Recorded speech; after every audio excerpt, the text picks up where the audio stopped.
Hola a todos, bienvenidos a este espacio. Muchísimas gracias por conectarse y por estar tan puntuales. El día de hoy nuestra Pragma Talk es desbloquea el potencial de tus microservicios, patrones de comunicación esenciales. Y para este espacio tenemos el placer de contar con César Moncada, quien es líder del chapter de arquitectura, y Nicolás Archila, quien es Chief Technological Innovation Officer, ambos pragmáticos, y el día de hoy estarán compartiendo su conocimiento con todos nosotros. Antes de cederles la palabra, durante el espacio, si van teniendo preguntas, pueden ir dejándolas en el panel de preguntas y respuestas o en los comentarios y yo se las estaré leyendo a los speakers en el momento que ellos consideren adecuados. Y bueno, nada, esperamos que este espacio sea de mucho aprendizaje para todos. Y ahora sí, bienvenido César y Nico.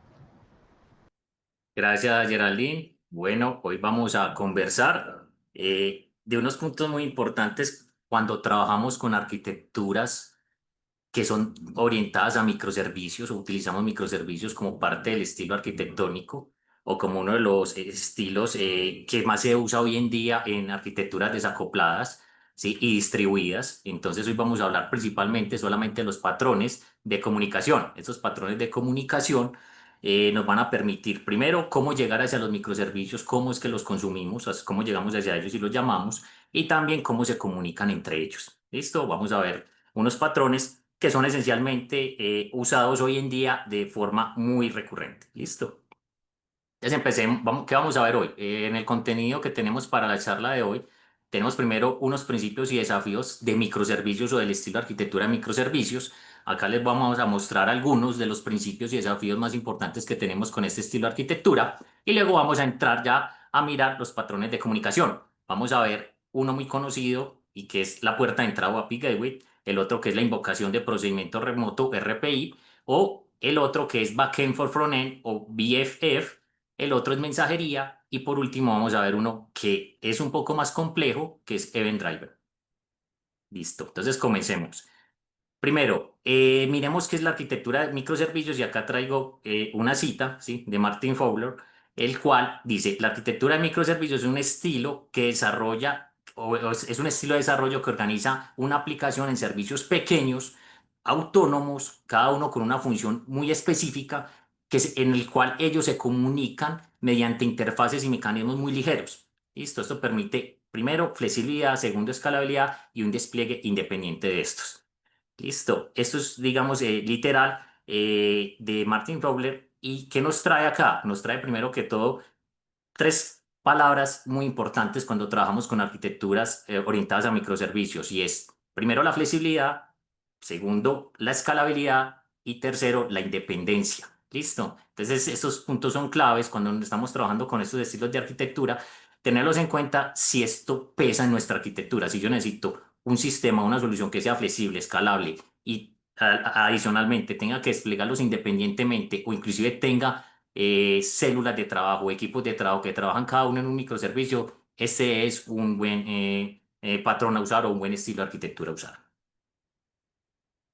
Empecemos primero con los principios y desafíos de los microservicios. Listo. Tenemos unos principios que se basan nuevamente en el tema de la independencia, la comunicación, ¿sí? Y tenemos unos retos porque al ser varios, en este caso componentes distribuidos en microservicios, agrega más complejidad, agrega un poco más de problemáticas al poder observarlo, porque no estoy observando solo un punto, sino estoy observando varios puntos o varios componentes. Y esto, digamos que son como los principales que vamos a ver. Listo, comencemos. El primero, vamos a mirar uno de los principios claves. Cuando yo selecciono un estilo de arquitectura como estos, cuando necesito una responsabilidad única. En los microservicios yo tengo responsabilidad única porque tengo un único componente creado para suplir una necesidad de negocio. ¿Listo? Entonces están divididos, pueden estar divididos por dominios de negocio, por funcionalidades, por transacciones. Existen muchas formas de dividir los microservicios, pero esas responsabilidades únicas las damos desde el diseño, desde el análisis del diseño, en donde tenemos el negocio y miramos si sí o no vamos a tener que tener componentes con responsabilidad única que de alguna forma están desacoplados, pero que hay buena cohesión entre ellos o colaboración. ¿Listo? Entonces, ese es, digamos, como uno de los principales ventajas o principios claves de microservicios. El otro, despliegue independiente. Como son únicos e independientes, los voy a poder inclusive desplegar de forma independiente. ¿Qué es eso? Yo no tengo que depender de desplegar toda una aplicación completa para sacar una funcionalidad, sino que yo solamente despliego el punto o en este caso el micro, ¿sí? Que le hice el cambio o que les hice algún ajuste y lo saco a producción. ¿Listo? Acá digamos que para este principio clave, se utiliza mucho hoy en día estrategias de despliegue de integración continua, ¿sí? Con DevOps o SecOps. Acoplamiento débil y cohesión fuerte. ¿Listo? Cuando yo necesito dentro de mis sistemas un acoplamiento muy débil, o sea, poco acoplamiento, y una cohesión fuerte, que haya buena colaboración entre esos micros o entre los componentes o entre los diferentes componentes de software que voy a crear, los microservicios me colaboran en eso. ¿Por qué hay un acoplamiento débil? Porque los tengo independientes. Al tenerlos independientes, cada uno es responsable de ejecutar una acción, ¿sí? Para un dominio específico, para una transacción específica, tiene una responsabilidad única y hay una cohesión fuerte porque a veces cuando tengo colaboración entre varios micros para hacer una transacción, por ejemplo, de principio a fin o para colaborar con diferentes áreas, inclusive del negocio, esta parte de cohesión sirve bastante. Entonces, entre ellos se colaboran, así sean independientes. Y lo otro que también es importante es que si alguno de estos está fallando por ser independiente, no me afecta a los demás. ¿Listo? Entonces, ese tema de acoplamiento débil me favorece en ese sentido. Comunicación ligera.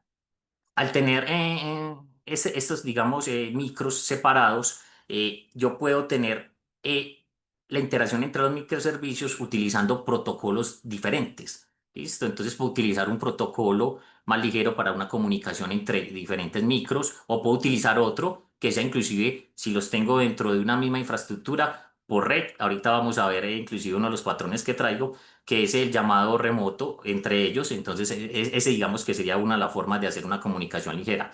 Tengo mucha flexibilidad de trabajar con microservicios en la comunicación y puedo utilizar diferentes tipos de protocolos y diferentes formas de comunicación, sean síncronas o asíncronas. Descentralización de los datos. Cuando digo que es responsabilidad única y son independientes, debería también de alguna forma tener independencia en los datos, ¿sí? Hoy en día se trabaja, hemos trabajado realmente de dos formas, y es que cada microservicio tenga sus propios datos, ¿sí? Y los controle y los maneje de forma independiente. Pero también nos hemos encontrado con algunas soluciones en donde tenemos una base de datos única y todos los micros van a esa base de datos. Acá podríamos tener algún problema por el tema de acoplamiento, pero por el lado de esta capa, por la capa de datos. Pero existen muchas formas de dar solución, ¿sí? a esta parte. Como podría ser, por ejemplo, creando vistas, ¿sí? Vistas materializadas, o dentro de un mismo motor de base de datos, teniendo varios esquemas también y comunicándose por medio de ellos diferentes formas, ¿sí? Utilizando en este caso lo que les decía, las vistas para centralizar la información que se comparte entre las diferentes mm, tablas o de las diferentes bases de datos que tiene cada micro. ¿Listo? Entonces, pero una de las cosas que favorece esto es descentralizar los datos y tenerlos independientes por cada micro. Escalabilidad individual. Al tener una unidad única, un componente único, yo puedo escalarlo según la demanda o según la necesidad. ¿Qué es esto? Si tengo una alta demanda, ejemplo, para un micro de una transacción, vamos a una transacción que puede ser muy consumida o que necesita o que tiene una alta recurrencia en una quincena, como por ejemplo el pago de un servicio público o el pago inclusive de otras, no sé, responsabilidades que tenga el cliente con el banco, como pago de un crédito, pago de una tarjeta de crédito, etcétera. Este tipo de escalabilidad yo la podría dar para ese tipo de micros que me controlan esas transacciones, ¿sí? O para el micro que es independiente y que tiene esa función de controlar una transacción. ¿Listo? Como les decía, yo puedo separar los micros dependiendo también de las necesidades. Puede ser por dominio de negocio, puede ser por transacciones, puede ser por funcionalidades, etcétera. ¿Listo? Existen muchas formas de hacerlo. Hay unos patrones que también existen para eso, pues acá no los voy a traer, pero también existen por si los quieren consultar. Listo, entonces esta escalabilidad individual que me permite a mí escalar y de alguna forma horizontalmente o verticalmente, como quiera, ¿sí? El micro que necesita una alta demanda y necesita de alguna forma responder a esa alta demanda de una forma adecuada. Tolerancia a fallos. Cuando yo tengo un único componente de software que me maneja todo, hablando ya de una terminología que es un monolito, por ejemplo, un monolito, cuando yo lo tenía o cuando lo tengo, si falla el monolito, se cae la solución completa. En este caso, como tengo unidades independientes con responsabilidades únicas, si una de esas unidades se cae, un micro de eso se me cae, un componente de esos, el sistema sigue funcionando y no me debería afectar los demás porque tengo responsabilidades únicas. ¿Listo? Cuando empieza a afectarme los demás micros o los demás partes del sistema o funcionalidades, tendría que revisar si la división que hice de los micros la hice bien, porque no debería pasar, ¿sí? No debería estar afectando a los demás. Lo otro es que yo puedo, de alguna forma, al ser pequeñas unidades, ¿sí? No deberían ser muy grandes, los micros no deberían ser muy grandes, yo puedo de alguna forma hacer una recuperación rápida, ¿listo? Entonces puedo de alguna forma introducir muchos patrones de resiliencia, ¿sí? Adecuados, como un circuit breaker, por ejemplo, ¿sí? También igualmente podría utilizar un tema de eventos en donde cuando falle, volver a recuperar el evento y volver a hacer la ejecución. Podría ser un tema de reintentos. Bueno, existen un montón de patrones de resiliencia que pues, no vienen acá hoy, pero que los pueden revisar que cuando trabajo con micros se favorecen bastante. Y automatización del despliegue. Va muy del tema con despliegue independiente, pues puedo hacer una automatización fomentando el tema de CI/CD, utilizando estrategias de Ops y SecOps, lo que permite de alguna forma tener un time to market más rápido, desplegar más rápido, controlar mejor los despliegues, poder salir con cada micro que fue actualizado y no tener que salir con toda la solución completa cuando teníamos un monolito nos tocaba hacer todo el despliegue por un pequeño cambio, acá ya no sería necesario, sino que solamente haríamos el despliegue de esa unidad independiente. Listo. Cuando utilizamos microservicios, tenemos que considerar unos desafíos que se nos vienen al utilizar los micros. Listo. ¿Cuáles son los desafíos principales? Complejidad operativa. Cuando yo tenía un micro, tenía una unidad de software, una única solución, un único despliegue y era más fácil de operarlo. Ahora que si tengo, no sé, 15, 20, 30 microservicios, tendré que tener eso que les acaba de decir multiplicado por 30. ¿Listo? Por la cantidad de microservicios. La operación se complejiza. Hay ya muchas posibles soluciones a esta complejidad operativa y es utilizar el tema de observabilidad clara y concreta para estos micros, utilizar también el tema de despliegue e integración continua, ¿sí? Pero pues ya se revisa qué oportunidades de mejora tenemos con esto. Perdón.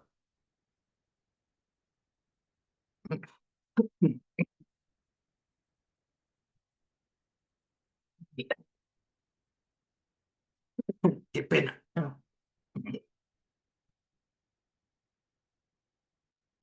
Bueno.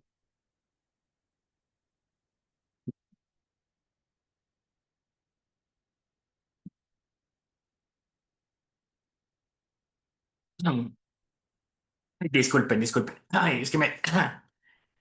Nico, si quieres sigue vos un momentico, yo me... Qué pena, hermano, se me fue aquí la voz. Tranqui, tranqui, tranqui. Entonces, sigue avanzando. Entonces, efectivamente, uno de los grandes desafíos que son supremamente importantes revisar en microservicios es cómo vamos a hacer esa comunicación. Inclusive, no sé si alguna vez han escuchado hablar cuando generamos ciclos. Entonces, cuando nosotros generamos ciclos, esto fundamentalmente empieza a afectar la mantenibilidad. ¿Qué es un ciclo? Entonces, por ejemplo, el microservicio uno consume al microservicio 2, el microservicio 2 consume al 3 y en algún momento alguno de los métodos del microservicio 3 vuelve y consume al uno. Ahí generaste un ciclo. Y cuando uno empieza a generar muchos ciclos dentro de la aplicación, la mantenibilidad se empieza a ver afectada. Y esa comunicación entre microservicios tiene que ser muy bien estructurada para que efectivamente y organizada para que no empiece también a generar este tipo de ciclos. Porque si no, entonces después cualquier modificación que hagas, pues va a afectar a los demás microservicios. Y obviamente pues es importante también tener en cuenta varios aspectos de comunicación entre los microservicios. En algún momento inclusive he visto que los microservicios, dos microservicios los comunican a través de Internet. Y eso pues es una mala práctica, porque efectivamente estás haciendo una comunicación pública y estás arriesgando toda la información. Entonces, toda esa comunicación de microservicios, dependiendo de lo que estés utilizando, el cómo descubrimos los microservicios, es fundamental para también garantizar la seguridad de comunicación entre los microservicios que debe ser hecho dentro de la red interna. ¿Listo? Y también es importante tener en cuenta la consistencia de los datos, ¿sí? Nosotros cuando también estamos hablando de consistencia de los datos, nosotros podemos tener consistencia fuerte o consistencia eventual. ¿Cuál es la diferencia entre, por ejemplo, consistencia fuerte y consistencia eventual? Que efectivamente la consistencia fuerte me ayuda a garantizar que si yo desde un microservicio, por ejemplo, hay varios servicios que están conectados a una misma base de datos y desde un microservicio cambio un dato de un microservicio particular, perdón, de una base de datos particular. Entonces, cuando yo cambio ese dato, pues los otros microservicios van a ir a leer el dato. ¿Cuál es el dato que van a leer? ¿El que estaba antes de generar el cambio o van a leer siempre el último dato después del cambio? Porque si dos microservicios apuntan a hacer el cambio en el mismo momento, pues vas a tener inconvenientes. La consistencia fuerte garantiza que esto no suceda y siempre garantiza que lee el último dato, bloquea un poco y luego hace el cambio. Y el microservicio que viene esperando espera hasta que se haga el cambio, lee el dato y luego hace el cambio. Eso es fuerte. Cuando es eventual, pues efectivamente todos los microservicios pueden ir haciendo los distintos cambios y no es que una práctica sea mala y la otra sea buena, sino que tienes que revisar cuál es el caso de uso y qué es lo que está necesitando tu negocio. ¿Listo? Si quieres, Sí, ya, continúa. ya, Dale, ya. Qué pena. tranquilo. Es que acabo de salir también como de una gripa fuertecita, entonces me quedé como la tos. Listo, nada, gracias, Nico. Listo, continuamos entonces con el siguiente. Dame un momentico acá. El tema de gestión de fallos, como les hablaba ahorita, en los microservicios tengo que gestionar muy bien los fallos porque son varios componentes distribuidos y son muchos puntos de falla. Pues al final, si yo tengo varios componentes, podría fallar cualquiera de ellos. ¿Listo? Con la independencia garantizo que si falla uno, pues no me falla todo el sistema completo. Pero sí tengo que garantizar que hay una recuperación igualmente del micro para poder ponerlo nuevamente en servicio. Entonces la gestión de fallos termina siendo importante. La gestión de fallos la voy a tener que tener en cada micro. Seguramente en los más importantes o los más relevantes lo voy a tener que hacer con mayor criterio o con, digamos, mayor criticidad. ¿Listo? Entonces es súper importante manejar acá otros tipos de patrones que me permiten la gestión de fallos, como el circuit breaker, como el reintento, como el timeout y otros que existen. ¿Listo? Entonces es súper importante manejar muy bien esta gestión. ¿Por qué? Porque si un micro se cae y no hago la recuperación y no gestiono bien el fallo, pues nuevamente no va a quedar arriba y voy a interrumpir un flujo de negocio o alguna otra transacción. Monitoreo y trazabilidad. Es súper importante monitorear todos estos puntos de fallo, ¿sí? Para saber si están fallando y aplicar algún patrón de resiliencia. ¿Listo? Entonces es súper importante el monitoreo y la trazabilidad, primero de cada micro y luego de la orquestación o el llamado a los varios micros que hay, sea que utilice una orquestación o que utilice una coreografía, tengo que saber cómo falla o en dónde falla mi transacción. ¿Listo? Entonces es súper importante tener un monitoreo muy preciso y muy claro de todo lo que pasa dentro de una arquitectura de microservicios. Acá es clave manejar muy bien los logs, manejar muy bien todo el tema de trazas, ¿sí? Entender cuándo una transacción viene de un canal de un cliente y termina en otra capa, sea una integración con un tercero o sea una base de datos, tengo que saber qué pasa en toda esa transacción. Entonces las transacciones son claves cuando trabajo con microservicios.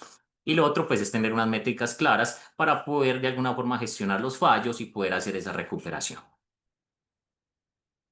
Pruebas complejas. Si tengo varios componentes de software, voy a tener que aplicar unas pruebas más complejas. Pues no es como aplicar unas pruebas solamente en un único componente de software, como en un monolito. Acá yo voy a tener que probar cada microservicio, pero no solamente cada microservicio. Voy a tener que, de alguna forma probar todos los flujos principales que tengo dentro de mi solución o mi aplicación. ¿Listo? Y voy a tener que de alguna forma hacer el llamado a cada uno de esos micros o de alguna forma también crear esas pruebas complejas que me permitan probar esos flujos completos de principio a fin. ¿Y cuáles son los flujos que yo siempre debería probar? Son los flujos principales de negocio que sí o sí tienen que estar arriba y funcionando porque son el core del negocio. Gestión de dependencias. Listo. Tengo que revisar constantemente, no generar dependencias o si las genero entre los mismos micros, entre la solución, debo de alguna forma poderlas resolver. Listo. ¿Qué es esto? Si yo tengo una transacción en la que me implica llamar a varios microservicios y uno depende del otro, yo tengo que saber que está arriba o abajo del microservicio para aplicar un patrón de resiliencias. Puede ser un circuit breaker o algún otro que me permita retomar la transacción más adelante. Listo, entonces es súper importante saber cómo funcionan las dependencias entre los micros, no que cada uno se llame, sino en transacciones completas principalmente o en flujos complejos. Listo, entonces es súper importante también tener eso en cuenta. Y la seguridad.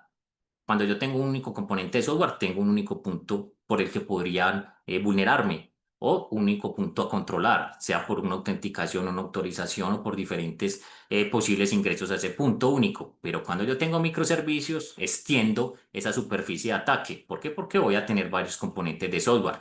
En este caso, como les ponía el ejemplo anteriormente, si yo tengo 30 microservicios, son 30 puntos posibles por donde podrían entrar. ¿Sí? Entonces es importante que la seguridad a nivel de redes, tanto hacia afuera o hacia el exterior o hacia el internet y también igualmente periférica, ¿sí? Se tenga muy bien controlada para evitar que uno de los micros pueda ser vulnerado o tenga un problema de seguridad.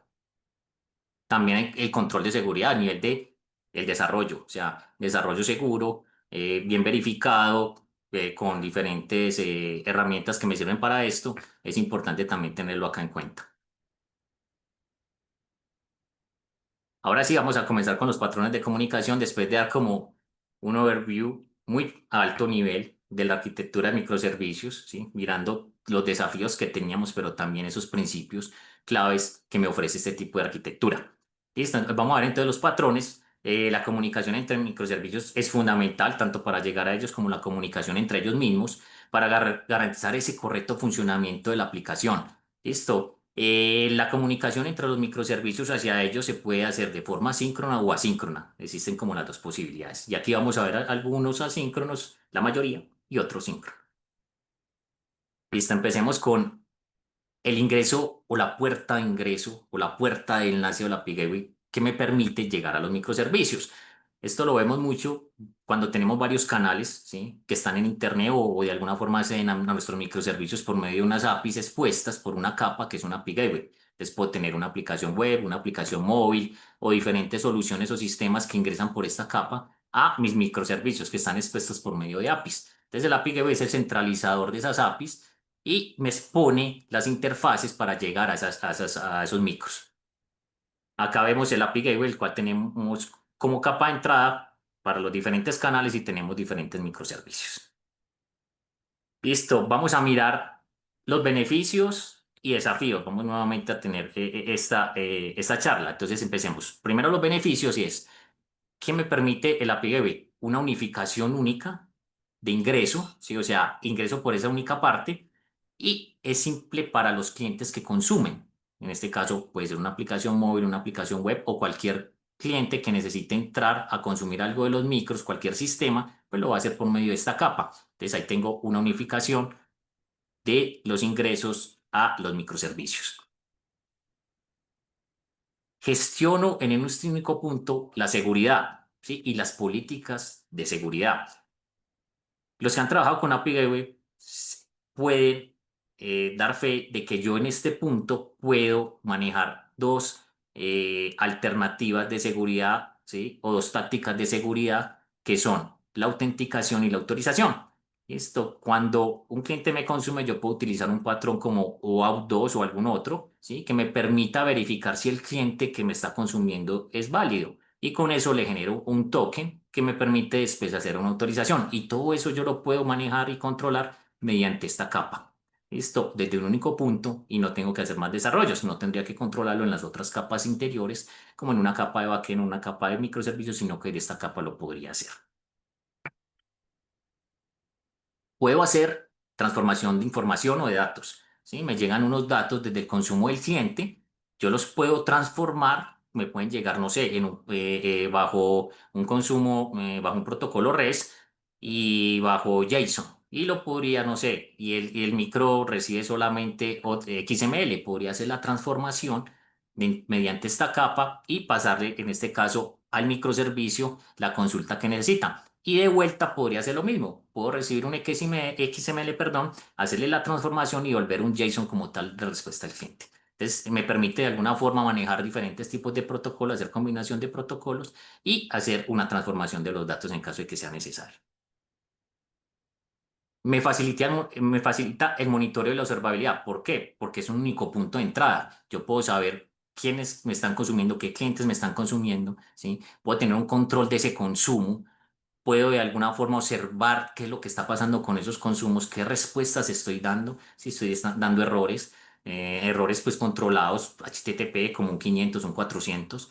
Este tipo de errores los puedo de alguna forma monitorear y revisar en este único punto de entrada, que es el único punto de entrada que tendrían los clientes. ¿Listo? Entonces me facilita mucho esa parte de observar qué está pasando con las APIs que me exponen los microservicios o que por dentro tienen unos micros, ¿sí? ¿Qué está pasando y si están funcionando de cara al cliente final? Bueno, vamos para los desafíos. El principal desafío es que es un único punto de fallo. ¿Listo?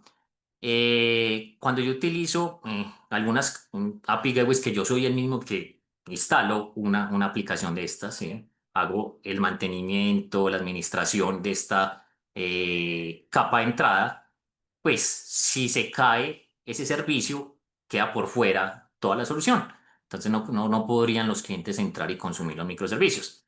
Para estos desafíos, pues ya existen muchas soluciones y yo podría utilizar algunos que ya son administrados por nubes públicas, sí, pues sea en AWS o en alguna otra, que ya manejan este desafío, ¿sí? Entonces ellos, de alguna forma, existe el tema de redundancia, entonces al tener esta parte, pues permiten que si falla, pues realmente él se recupere o esté respondiendo, ¿sí? Sin ningún problema, también teniendo en cuenta los SLAs pues, que manejan las nubes. ¿Listo? Entonces eso también se puede suplir de alguna forma utilizando una API Gateway pues, de nube pública. ¿Listo?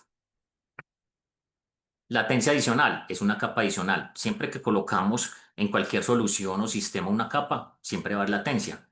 ¿Listo? Cuando yo tengo esta capa, voy a agregarle unos milisegundos, perdón, ¿sí? Al final a la respuesta que se le da al cliente final. ¿Listo? ¿Cómo se puede reducir? Lo podemos reducir utilizando un tema de caché. Normalmente los API Gateway tienen muchos, ¿sí? Estoy hablando de los de nube pública, ¿sí? Tienen esta funcionalidad en donde yo habilito el caché, principalmente para respuestas que no son cambiantes. Para respuestas que son cambiantes, sí o sí, tengo que de alguna forma tener esta latencia y pues adicionarla al tiempo de respuesta final. ¿Listo? Esa es un trade-off que tengo que manejar y pues igualmente lo voy a tener en este caso. Listo. ¿Qué se recomienda para cuando utilizo capas de caché? Pues utilizarla para principalmente devolver datos que son poco cambiantes, como por ejemplo, no sé, ciudades, departamentos, la dirección de los clientes o algo que no cambie mucho. Y igualmente esta caché, pues yo la puedo poner un tiempo de vida, pero también la puedo controlar con diferentes patrones de manejo de caché, y dependiendo cómo lo quiera manejar. ¿Listo? Entonces ahí también existen unos patrones de caché que pueden consultar, investigar, que me adicionan de alguna forma el mejor uso de estas capas de caché dentro de los aplicativos.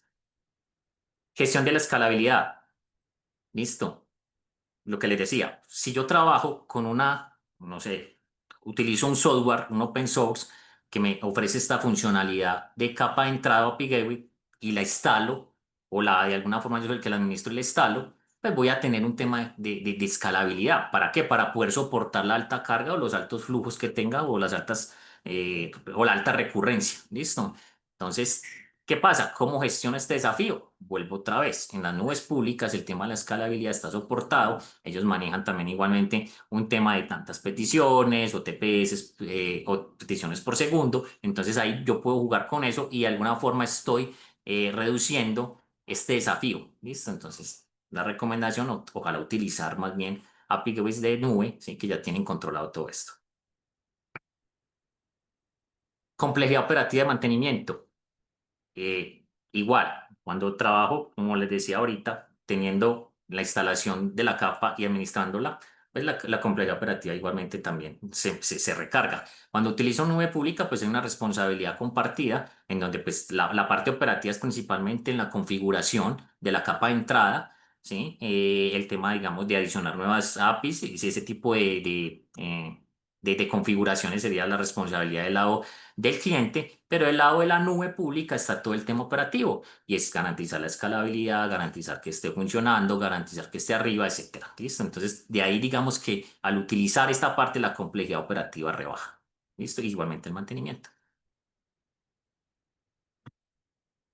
Acá traigo un ejemplo, ¿sí? Este es un ejemplo de AWS en donde tenemos múltiples API Gateways en donde se muestra cómo funciona ya este patrón puesto ya en una arquitectura. Entonces, ¿qué tenemos? Tenemos un API Gateway que es el de pagos, como se muestra acá, y este es como tal consume una lambda.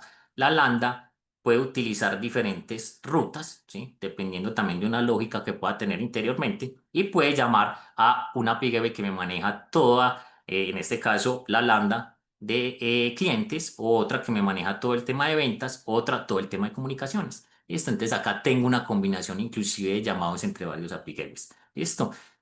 Lo que significa que yo el patrón de API Gateway lo puedo utilizar único, ¿sí? Para tener una única capa de entrada y por ahí entran todos los clientes y ahí directamente a los microservicios o en este caso sería a las funciones lambdas. O puedo tener inclusive múltiples API Gateways que puedo controlar, tener diferentes temas de seguridad, diferentes temas de caché en cada uno y así tener una distribución de API Gateways. ¿Listo? Vinemos ya al siguiente patrón y es la invocación de procedimiento remoto RPI. Este patrón es un patrón síncrono, ¿listo? No es asíncrono. ¿Por qué es síncrono? Porque hay un llamado directo y se espera la respuesta, ¿sí? O el tiempo, digamos, de respuesta está puesto en la espera que tiene el cliente. ¿Qué es esto? Lo llamo y hasta que no me entregue la respuesta yo no termino la transacción. Entonces esto es síncrono.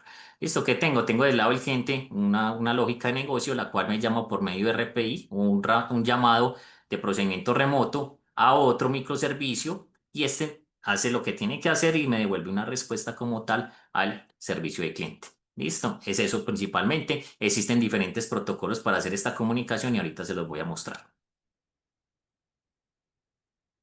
¿Cuáles son los beneficios? Vamos a ver unos beneficios de forma rápida y son, primero, la interoperabilidad, ¿sí? Igualmente, tengo los mismos beneficios que ya hablamos de microservicios o esos principios, entonces la interoperabilidad entra acá. Es que yo puedo de alguna forma comunicar muy fácilmente todos los microservicios, inclusive si yo los tengo en una misma infraestructura cercana, desplegada dentro de una misma infraestructura, la comunicación y la interoperabilidad es muy rápida. ¿Listo? Entonces me favorece cuando utilizo este tipo de protocolo en el tema de interoperabilidad. La escalabilidad independiente, vuelve y juega, tenemos otra vez el mismo beneficio. Como de todos los micros, puedo escalarlos independientemente sin ningún problema por su responsabilidad única, por su única funcionalidad y sin afectar a los demás. Abstracción del detalle e implementación.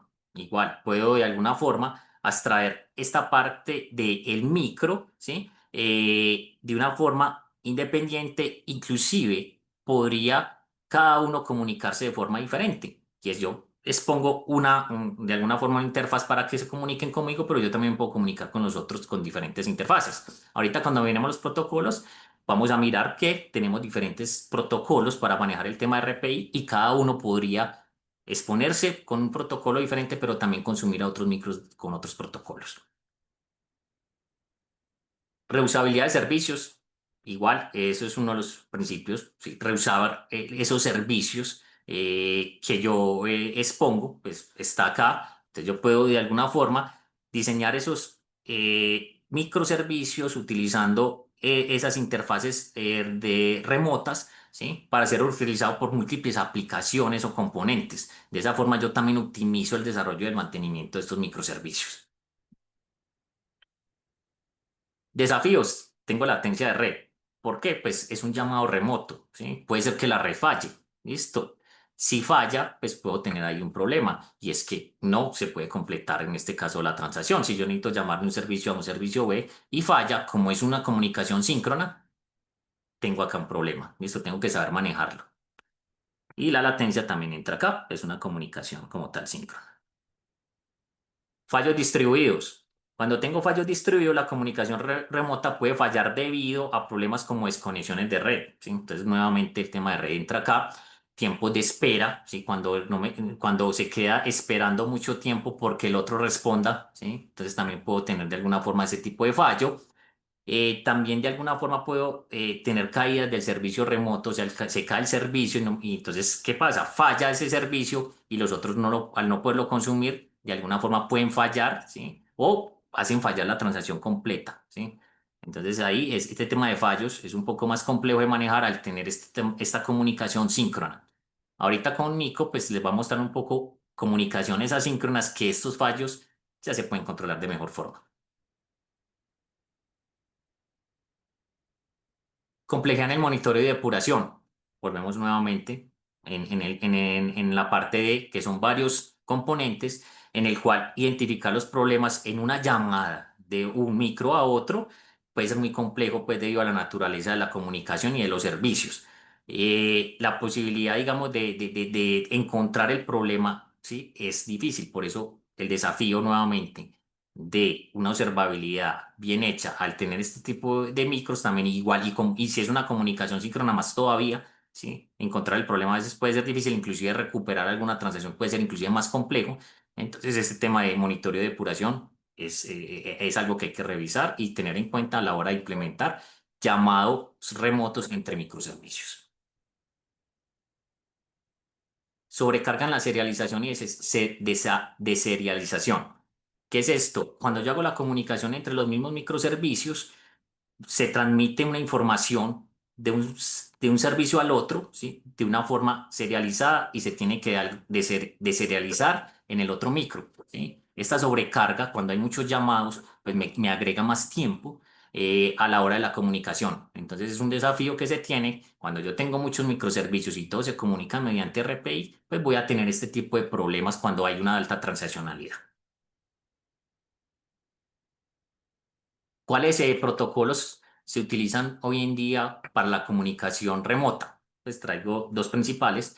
gRPC es uno y el otro es REST. Con gRPC, pues el protocolo es HTTP2, ¿sí? Tiene las ventajas de este protocolo. Es más liviano, más ligero, se pierde, digamos, menos paquetes, de alguna forma. O sea, tiene, digamos, unos beneficios de rapidez, ¿sí? En la entrega y también igual en la latencia. ¿Listo?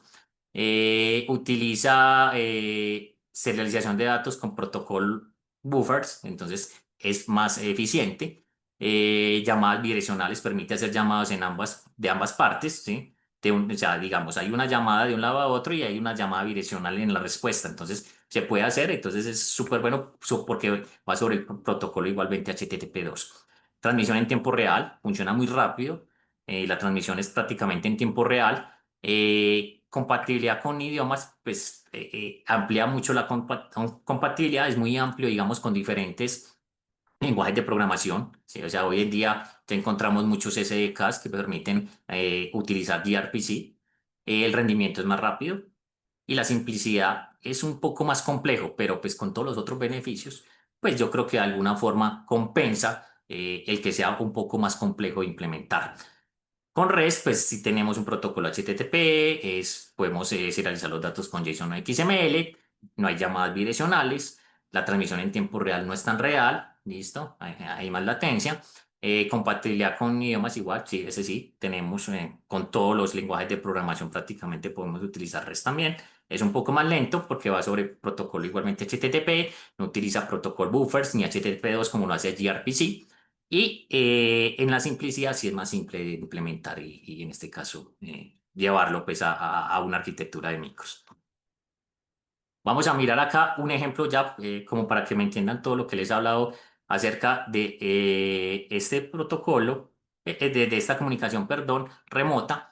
Y tenemos acá un ejemplo utilizando un agregador, que es otro patrón, que no lo hablé, pero el agregador lo que hace es hacer un consumo, recibir un consumo, perdón, de un cliente y con ese consumo llamar a diferentes microservicios, unificar una única respuesta y entregarle esa respuesta al cliente. Eso es el agregador. ¿Listo? Entonces acá vemos que el agregador recibe, en este caso, la petición por una API Gateway. Aquí vemos otra vez el API Gateway. Llega al agregador, el agregador por medio de gRPC, ¿sí? Un cliente de gRPC se comunica por medio del protocolo HTTP2, va por gRPC a el servidor en donde ya está cada uno de los microservicios. Y hay una consulta de cada uno de estos microservicios por este protocolo, que estos devuelven las respuestas, el agregador las unifica y las devuelve al cliente. ¿Listo? Entonces, una forma también de utilizar este tipo de llamados, teniendo en cuenta los desafíos que veíamos anteriormente, y es si uno de esos falla, ¿sí? Puede hacer fallar los otros, o sea, ejemplo, el agregador, ¿qué pasa si uno de los fallos? Pues yo tendré que devolver una respuesta, ¿sí? Entonces, el tema, digamos, de resiliencia, de tolerancia a fallos, se complica un poco. Hay que mirar bien cuando se utiliza este tipo de protocolos y este tipo de comunicación síncrona, teniendo en cuenta los desafíos que le mencioné anteriormente. Y acá hay otro en donde ya utilizamos API Gateway, Backend for Frontend o BFF, ese ahorita lo va a explicar más a fondo Nico, y gRPC, en donde tenemos una capa API Gateway, que es en este caso un Backend for Frontend, y hay unos llamados también por gRPC a diferentes clientes, que son diferentes microservicios. Hay un producto de catálogo, un micro de catálogo, hay un micro de órdenes, hay un micro de cart, en donde pues cada uno responde por medio de HTTP2 y se puede comunicar por medio de gRPC a esos servidores y hay una comunicación síncrona entre ellos. Es principalmente eso. Y ya pues dejo en este caso a Nico para que continúe con el siguiente patrón.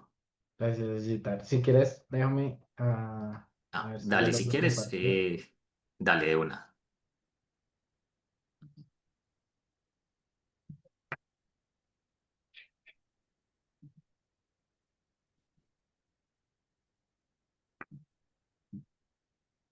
Listo, ahí están viendo mi pantalla. Sí,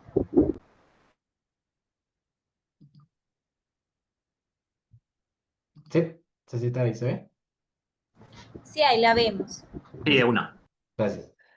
Listo, entonces, bueno, vamos ahora a seguir conversando sobre distintos patrones de microservicios. ¿Por qué la importancia de todos estos patrones de microservicios? Porque como nosotros vemos, últimamente varias industrias se han enfocado más en trabajar temas de microservicios, ¿listo? Y trabajar microservicios no es solamente configurar unos microservicios que tengan una lógica de negocio y ya, sino que hay que identificar cuál es el mejor patrón acorde con lo que nosotros estamos trabajando respecto a lo que queremos solucionar del negocio. ¿Listo? Entonces, uno de los siguientes patrones en los que vamos a conversar es backend for frontend. ¿Por qué sale backend for frontend? Como lo podemos ver acá, pues yo tengo un servicio que me entrega los menús, un servicio que me indica dónde yo estoy ubicado, por ejemplo, y yo podría acceder directamente a estos servicios.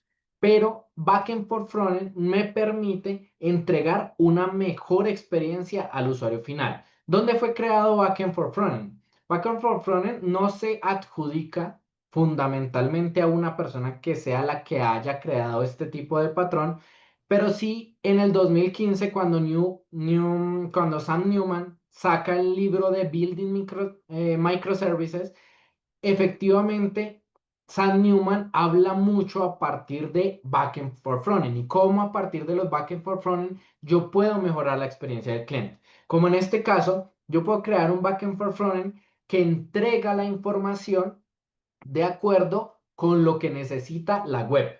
Y puedo crear otro backend for frontend que utiliza los mismos microservicios, entrega la misma información, pero la puede entregar de una manera distinta, acorde para lo que necesitamos a nivel de mobile. De igual manera, también backend for frontend me podría llegar a funcionar si yo efectivamente quiero trabajar acá un patrón de caché, ¿sí? Porque si yo hago caché, por ejemplo, en el servicio de menú, pues yo podría cachar servicio, podría cachear este servicio, pero la combinación de ambos solo la podría cachar en el backend for frontend. Y esto efectivamente pues me va a mejorar el rendimiento. Entonces es importante que cuando nosotros usemos estos patrones, identifiquemos qué es lo que necesita nuestro negocio, qué es lo que queremos beneficiar y a partir de ello, cómo es que nosotros vamos a empezar a crear cada uno de los backend for frontend y cuál va a ser su objetivo. He visto también que muchas veces cometemos el error de decir, ok, es que por ley todo va con backend for frontend, ¿sí? Pero no entendemos bien qué es lo que queremos lograr con ese backend for frontend y lo que terminamos es creando un backend for frontend para cada microservicio y ahí lo que estamos creando es un punto más de latencia.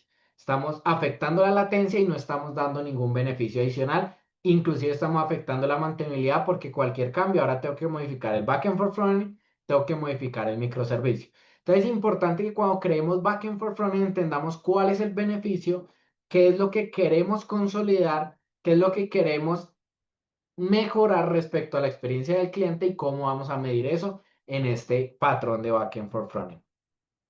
Tenemos acá varios beneficios. Uno es optimización de la comunicación para cada tipo de cliente, como lo acabamos de visualizar. Cómo desacoplamos los clientes de los microservicios. Estos microservicios los podrían usar no solamente los canales digitales, sino que los podrían usar desde desde distintos canales que tengan pues en la empresa en la cual están creando estos microservicios. Podrían consumir esto a través de APIs internas, a través de VPMs o distintas funcionalidades y el microservicio se encargaría de entregar fundamentalmente la respuesta del servicio de negocio que estamos estableciendo. Y el backend for frontend quedaría para mejorar la experiencia directamente de cara a esos canales digitales que están de cara a cliente. También mejora el rendimiento, esto pues obviamente cuando mejoramos el rendimiento es de acuerdo con el patrón porque nos puede pasar que digamos, ok, necesitamos mejorar el rendimiento, necesitamos que la latencia sea menor, pero para ello creamos un backend for frontend y creamos por cada microservicio. Como lo decía anteriormente, esto no va a mejorar la latencia, incluso la va a perjudicar porque yo voy a tener un punto más, un eslabón más en la cadena. Entonces, aunque mejora el rendimiento, lo mejora siempre y cuando nosotros tengamos un backend for frontend adecuado bajo la estrategia que queremos establecer. Garantizamos claramente la seguridad y el control. Se puede garantizar mucho mejor desde el backend for frontend porque yo inclusive puedo garantizar la seguridad de los microservicios. En algún momento les cuento acá una historia de un cliente en el que nosotros teníamos que, el cliente tenía que pasar todo su onboarding por varios microservicios. Entonces él tenía que consumir varios microservicios. Pero entonces él tenía que consumir primero el microservicio 1, el microservicio 2, luego el 3, luego el 4, luego el 5. Y lo que podía pasar acá era que teníamos un riesgo fundamental porque la validación de que el cliente era quien decía ser y que era un cliente que realmente para esa industria era importante que él lograra hacer todo su proceso de onboarding, pues necesitábamos garantizar esa validación de identidad. Pero la validación de identidad estaba dentro de los 3 primeros microservicios. Fácilmente un atacante podía saltarse esos microservicios y solamente consumir los últimos. Consumir en la parte donde se registraba, donde le entregaban su producto y ya todo quedaba solucionado. Entonces nosotros lo que hicimos fue establecer un backend for frontend al inicio y todas las comunicaciones, independientemente del lugar donde fuera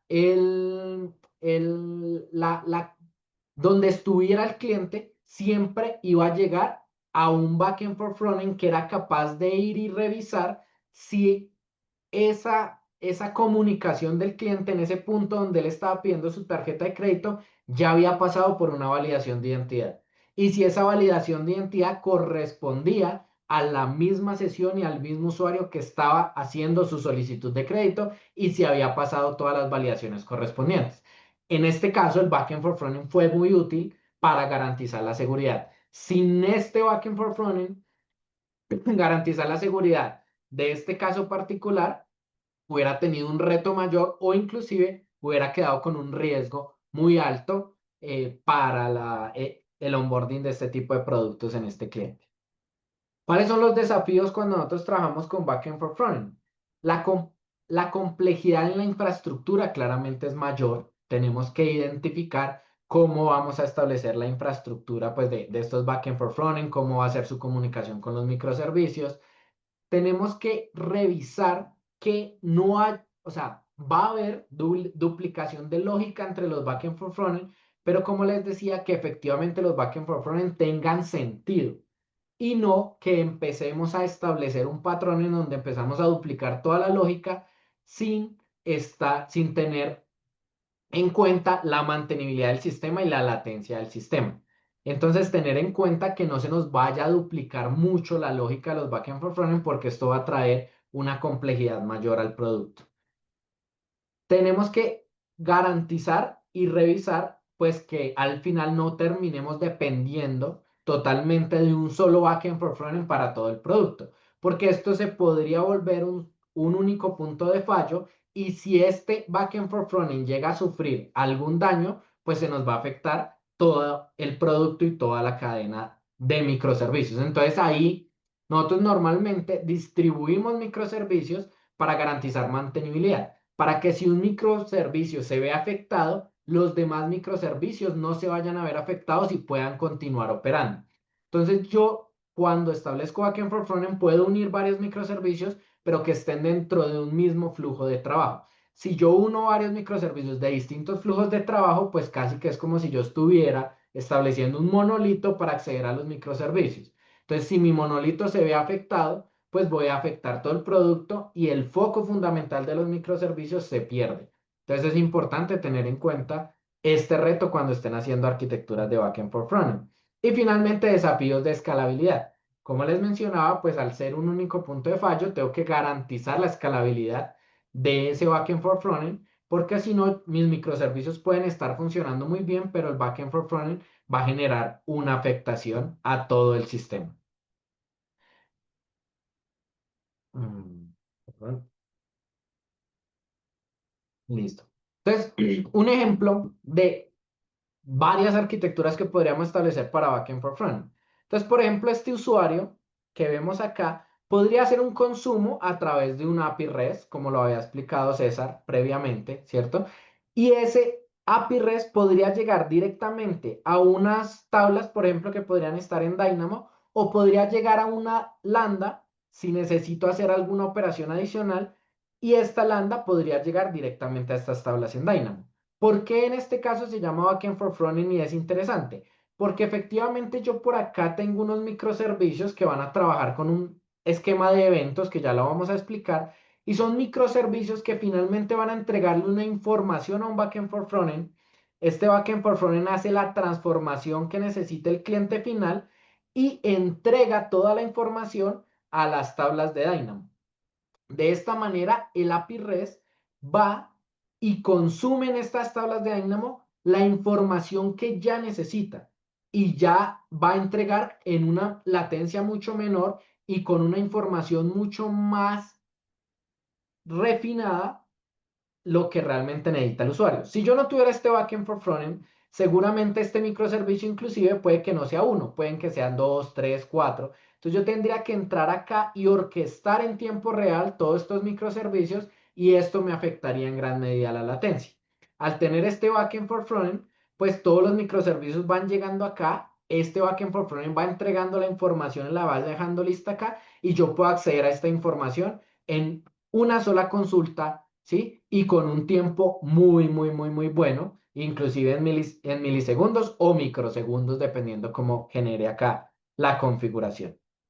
Asimismo, yo podría trabajar también, pues, si no va a trabajar por API REST, sino que va a trabajar por un API en WebSocket, lo podría trabajar de la misma manera y podría llegar a unas tablas, pues, mucho más refinadas que inclusive acá yo podría inclusive tener una información que llegue para unos usuarios particulares y de acá yo puedo, en Dynamo, puedo configurar un stream. Es decir, cada que llegue una información, yo ya no tengo que crear una lambda para hacer un filtro y con ese filtro sacar solamente una parte de la información que necesito y volver a generar y almacenar con la lambda en otra base de datos y construir todo esto a nivel de código, sino que simplemente puedo configurar un stream acá en Dynamo. Este stream puede generar un filtro y con ese filtro yo puedo llevar solamente lo que necesito para un cliente particular a otra tabla de Dynamo.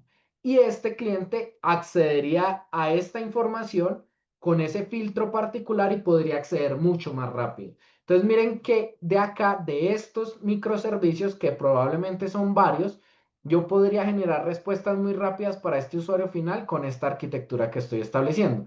Y acá podría tener distintos tipos de usuarios, distintos tipos de canales, distintas configuraciones y a todos les podría responder muy rápido, acorde con las necesidades de cada uno.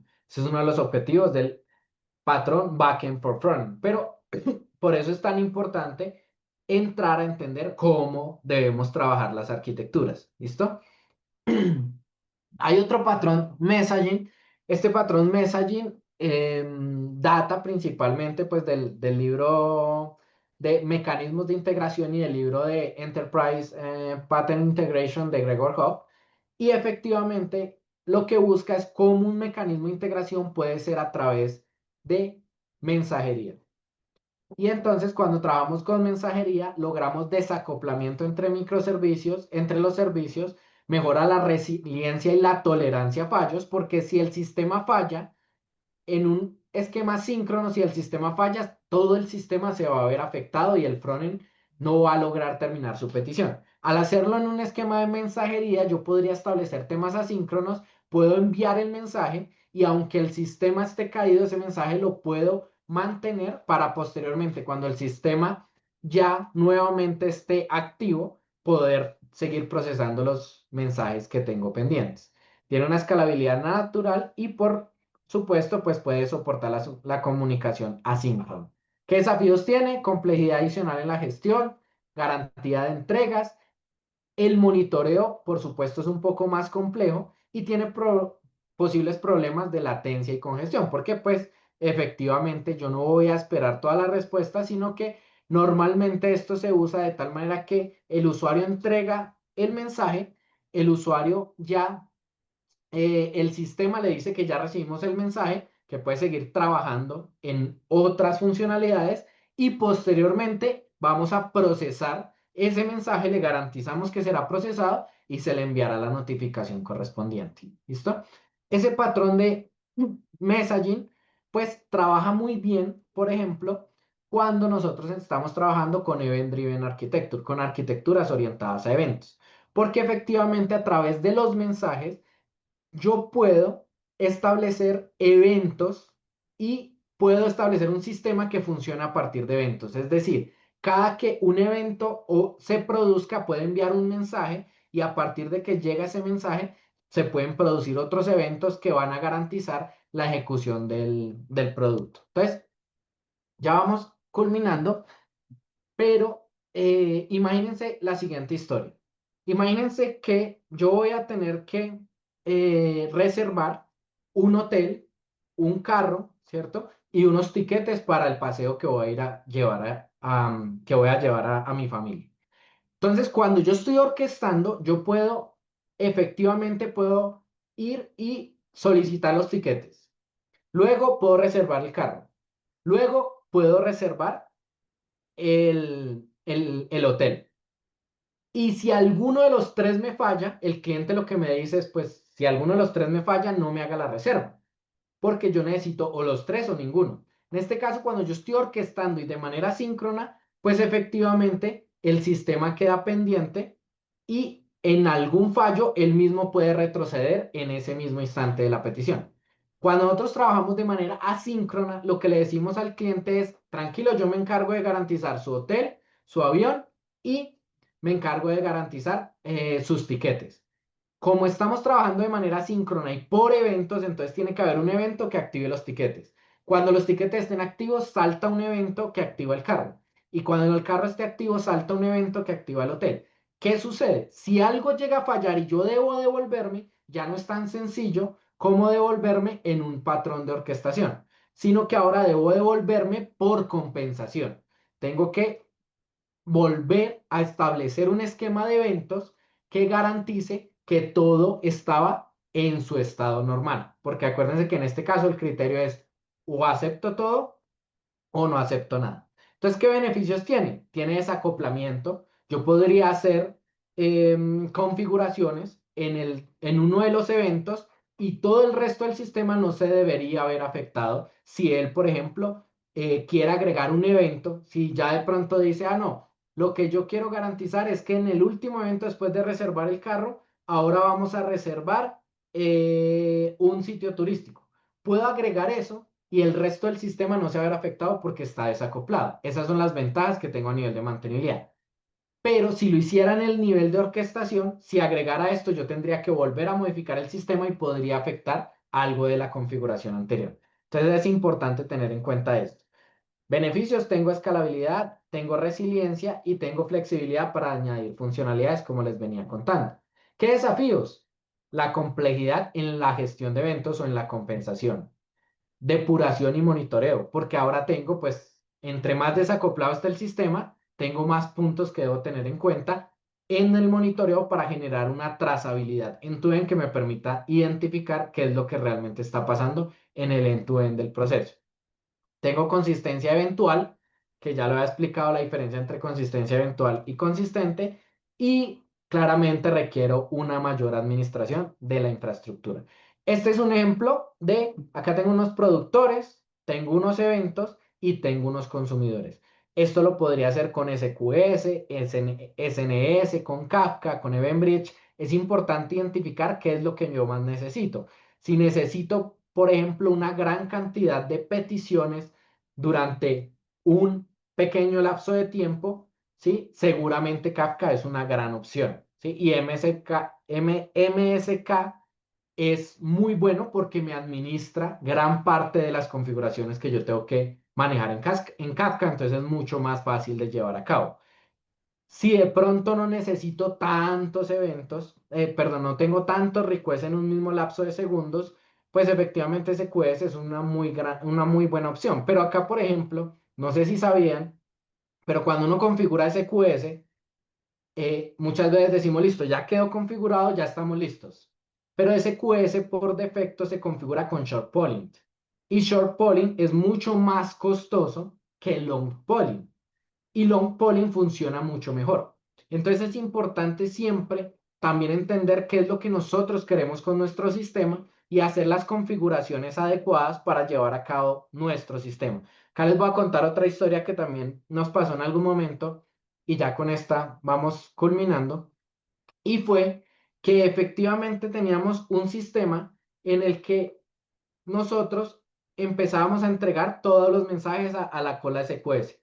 Posteriormente, venían unos consumidores, tomaban esos mensajes a la cola SQS y ahí hacían un procesamiento de unos pagos. ¿Cuál era el tema? Que el requerimiento era, primero, que el primer pago en entrar tenía que ser el primer pago que se debía llevar a cabo. ¿Por qué? Porque si de pronto eran dos pagos del mismo usuario, y él pagaba primero el segundo que tenía menos prioridad, después el dinero no le iba a alcanzar para pagar el primer pago y esto nos iba a traer problemas, ¿sí? Entonces ese fue un primer incidente que empezamos a enfrentar con este tipo de, de, de servicio. Entonces, ¿qué hicimos para solucionarlo? Pues configuramos que el SQS tenía que ser FIFO y eso nos garantizaba que lo primero en entrar era lo primero en salir y garantizaba que de esta manera no íbamos a tener duplicaciones. Y lo segundo era configurar el Visibility Timeout para garantizar que no o sea, que la cola no disponibilizara nuevamente el mensaje para que lo volviera a procesar otro consumidor.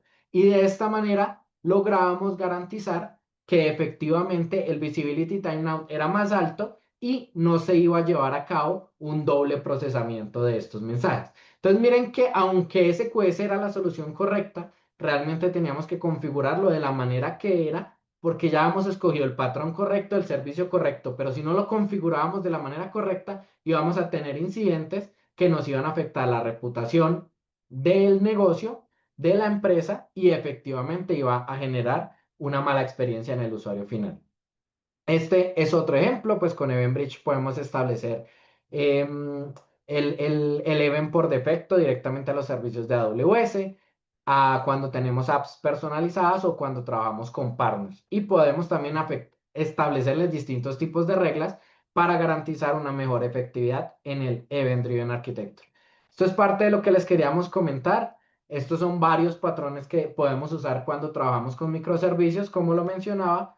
Trabajar con microservicios puede ser muy útil en distintas industrias, puede ser muy útil y solucionar varias necesidades del negocio y de los usuarios finales, pero lo importante es configurar de manera adecuada cada uno de los servicios, establecer los patrones adecuados y a partir de ello tener un sistema de microservicios que con el que realmente podamos mejorar la vida de la gente y seguir transformando las empresas para lograr los resultados que necesitan. Estamos atentos, sé que se nos fue un poco el tiempo, pero estamos atentos si nos queda para una o dos preguntas. Hola Nico, sí, tenemos varias preguntas. Ya César nos ha ido apoyando, respondiendo algunas preguntas. Hay una que dice Jonathan Bolaño, buenas tardes. En referencia a lo mencionado, ¿cuál es la mejor práctica o patrón para manejar los microservicios cuando se tiene la comunicación entre microservicios y que estos se encuentren entrelazados?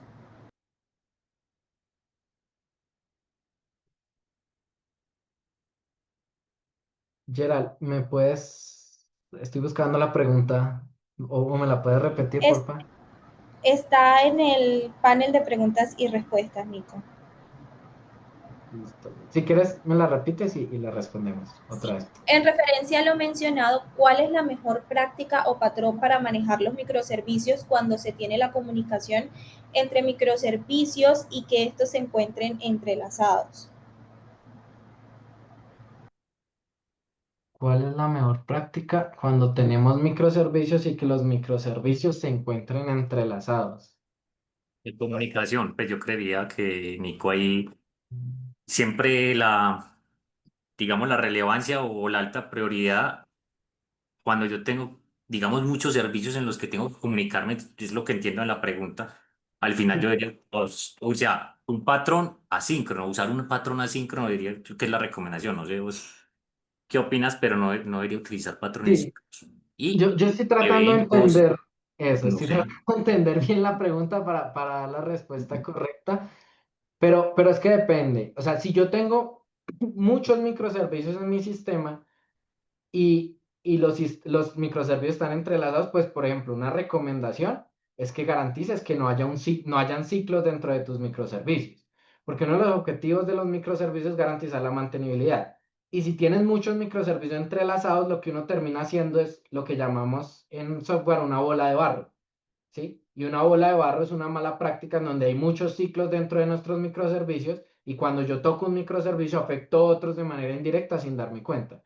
Entonces, uno de los puntos importantes que deberíamos garantizar es entender muy bien que esos microservicios también tienen que tener unos gobiernos. Yo puedo separar microservicios por dominios a través de DDD. Y esos microservicios, algunos los puedo trabajar síncronos, otros los puedo trabajar asíncronos. Lo importante es que cuando los trabajo asíncronos, realmente estemos entendiendo todo el flujo de los eventos para posteriormente saber cuáles son las compensaciones y no terminemos haciendo una bola de barro entre ciclos que nos termine afectando los microservicios. Pero nos confirmas ahí, ¿no? No sé si estamos respondiendo lo que preguntaste porque no he entendido totalmente la pregunta, perdón. Bueno, mientras vamos respondiendo otra pregunta, dice, no me queda clara cuál es la diferencia entre API Gateway y VF, ya que ambos los veo como puntos de entrada y en ambos se pueden manejar temas como la seguridad. BFF es principalmente un patrón, ¿cierto? Pero normalmente nosotros colocamos el API, adelante del BFF, porque el API es otro patrón que ya es un estilo de arquitectura que es APIs y microservicios, pero dentro de el API tú podrías configurar muchas más cosas y generar un API management. Y ahí tú puedes configurar más temas de seguridad, puedes configurar más temas relacionados. Por ejemplo, si tú quieres distribuir esta API a distintos clientes, y quieres generar un esquema de economía de APIs donde a cada cliente le cobras distinto por entregarle por entregarle el mismo servicio, pues inclusive les puedes dar a cada cliente distinta cantidad de requests, ¿sí? Y todo eso lo puedes administrar en el API. Entonces el API es tu primer punto de seguridad, el API es el que va a manejar el token, el API es el que va a garantizar ese punto inicial. El backend for frontend normalmente no debería frentear es el API, y el backend for frontend es un patrón adicional que te ayuda a garantizar ya el poder entregar una mejor experiencia al usuario final, pero siempre a través de APIs. No sé si ahí queda claro.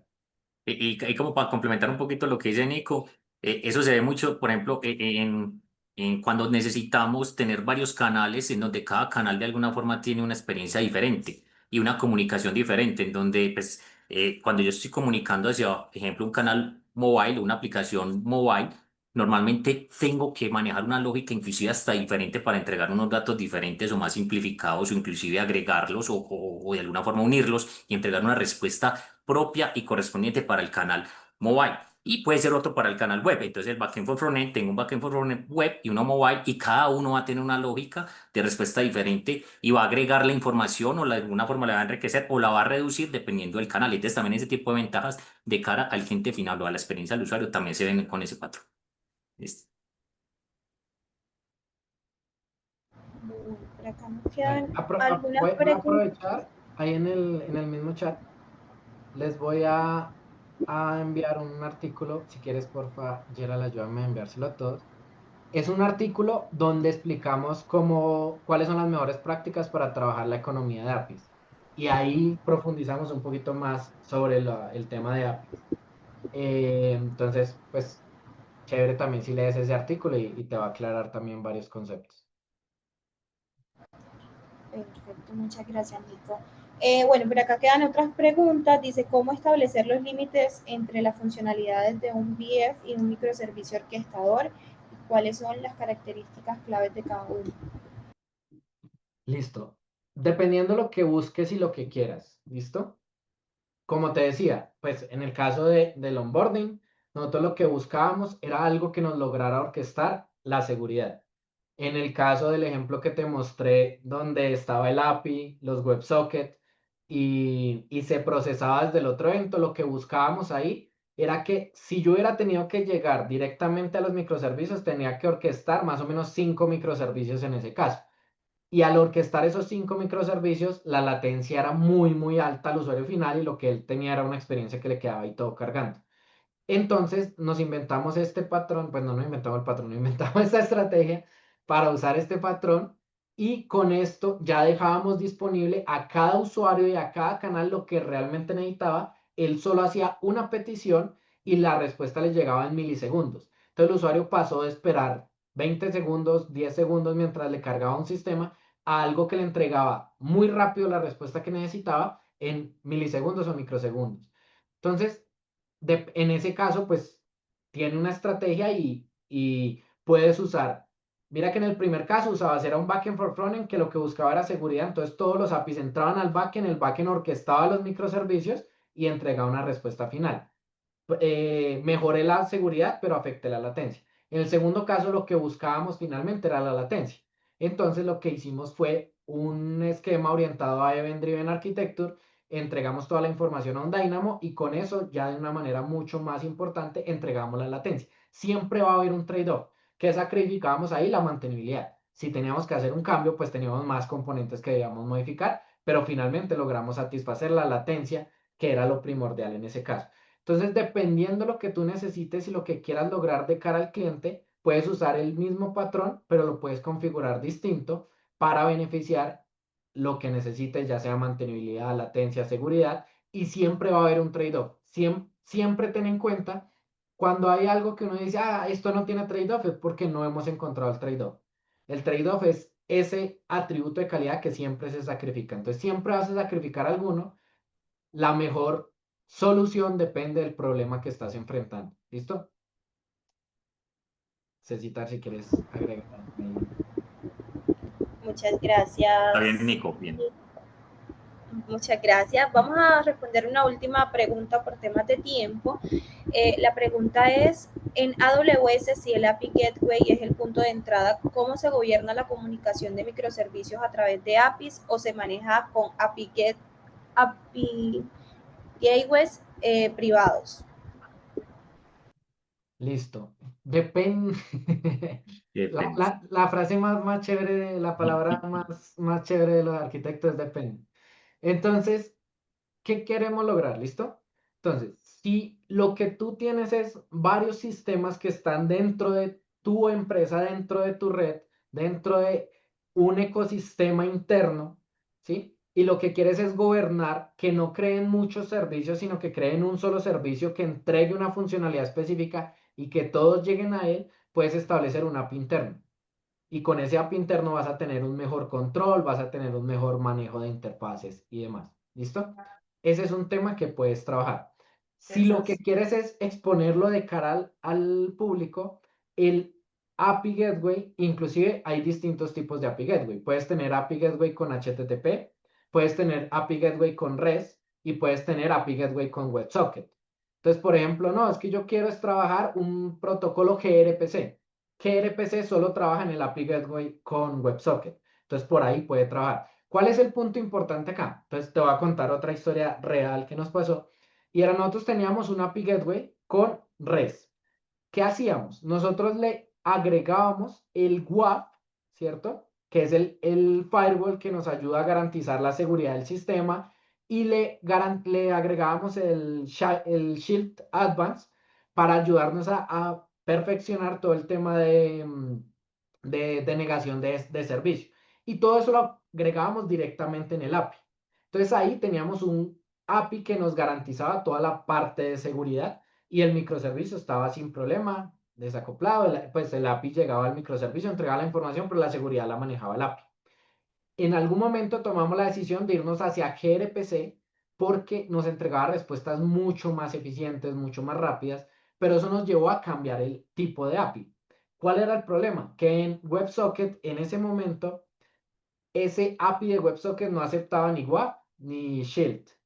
Entonces nos tocó configurar un CloudFront enfrente del API para poder agregarle el Shield y el WAF al CloudFront y que el CloudFront fuera el que protegiera el API porque ya el API por sí mismo no podía proteger en varias reglas de WAF, por ejemplo, SQL Injection lo protege el WAF, denegación de servicio Shield.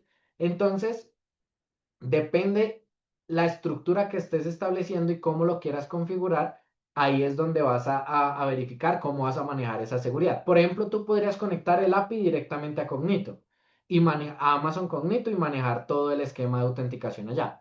Pero también podrías tener, hemos tenido casos en los que el cliente tiene un sistema propio para verificar todo el tema de autenticación y autorización y en este caso lo que usamos es una lambda autorizadora que se conecta al API y con esa lambda autorizadora llegamos, o sea, la API llega, conecta la lambda autorizadora, llega directamente al sistema de autenticación y autorización del cliente, entrega el token, se le entrega al usuario final y finalmente cualquier petición a cualquier lado, a cualquier microservicio, siempre el API lo toma, va a la lambda autorizadora valida el token contra el sistema de autenticación y autorización de la empresa y garantiza que todo está bien. Si estás trabajando con Cognito, no necesitas lambda autorizadora, el mismo API puede ir.